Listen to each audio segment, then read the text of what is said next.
টেকনাফের উপকূলে রোহিঙ্গাদের বহনকারী একটি ইঞ্জিন চালিত নৌকা সাগরে ডুবে গেছে। শনিবার 22 মার্চ ভোরে নৌকাটি মিয়ানমার থেকে নাফ নদীর মোহনা হয়ে শাহপরীর দ্বীপের পশ্চিম উপকূলের দিকে অনুপ্রবেশকালে এই দুর্ঘটনাটি ঘটে। খবর পেয়ে বিজিবি স্থানীয় জেলেদের সহায়তায় 25 রোহিঙ্গা নারী, পুরুষ ও শিশুকে উদ্ধার করেছে। উদ্ধার কাজ চালাতে গিয়ে সাগরে এক বিজিবি সদস্য নিখোঁজ হয়েছেন। নৌকার মালিক মোহাম্মদ আমিন বলেন, মাঝরাতে সাগরে রোহিঙ্গা বহনকারী নৌকা ধরতে যাওয়ার কথা বলে ওই বিজিবির সদস্য আমার নৌকাটি নিয়ে যান। পরে রোহিঙ্গা বহনকারী নৌকাটি কুলে নিয়ে আসার পথে সাগরে ঢেউয়ের স্রোতে ডুবে যায়। এতে 25 জনের মতো রোহিঙ্গাকে জীবিত উদ্ধার করা হয়েছে। এই ঘটনায় বিজিবির এক সিপাহী নিখোঁজ রয়েছেন।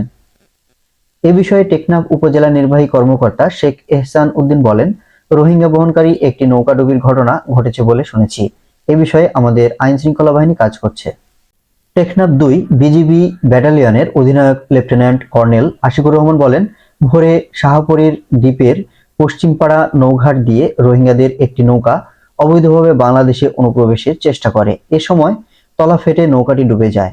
খবর পেয়ে সৈকতের পাশে কর্তব্যরত বিজিবি সদস্যরা স্থানীয় জেলেদের সহযোগিতায় নৌকাটি এবং 25 রোহিঙ্গাকে জীবিত উদ্ধার করেন।